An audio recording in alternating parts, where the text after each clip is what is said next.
Han kəndindəyik. Partiya piyano bağındayıq. İndi Yeganə xanım bizim üçün piyano çalacaq. Hər hansı bir mahnını götürün. Otur Yeganə, çal oxuyaq. Yo, zəhmət olmaz. Elə ki. Otur, çal oxuyaq. Getmə, əmi, getmə. Otur, çal oxuyaq. Bax elə. Ağin, böyük. Nələr başlayır? Üstümüzden keçdi külək. Bir de üstümüzden keçdi külək, üstümüzden keçdi külək. Şən zarafat. Biz mehriban aileyik, biz mehriban aileyik. Gelin dostlar deyək gülək. Tamam, kaçırım abi. Biz mehriban aileyik, gelin dostlar deyək gülək.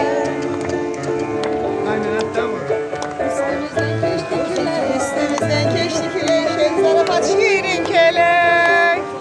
Biz mehriban aileyik, biz mehriban aileyik. Gelin dostlar deyək gülək. Bir de tam kaçırım. Mehriban aileyik, biz mehriban aileyik. Gelin dostlar Tam kaçırım bize, kaçırım. Sen açara hevese gitmeye lazım değil mi?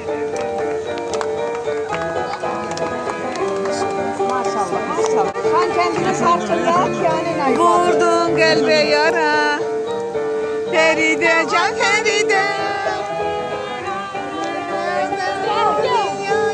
Feride can Feride. Vurdun kalbe yara, hara gittin hara.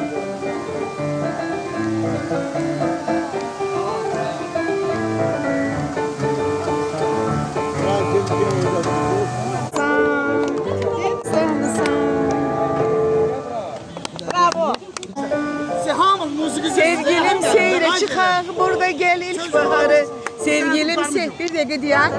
Sevgilim seyre çıkar burada gel ilk baharı. Dil açıp kalbimizin en şirin arzuları. Yaşa Azerbaycan okuyor. Bir dakika bu Sevgilim seyre çıkar burada gel ilk baharı. Sevgilim seyre çıkar burada gel ilk baharı.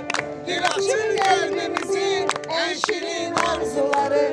Dil açır kalbimizin en şirin arzuları. Anadır arzularım her zaman Qarabağ. Danışan dil dodağım parçaman Qarabağ. Qarabağ can Qarabağ ana yurdum. Qarabağ can Qarabağ ana yurdum. Tarlalan nerede gezeyim? Vahidi şık gezelim. Bu mahnıdır, hemen mahnıdır. Nasıl? Teşekkürler. Bu çemenlerde gezin.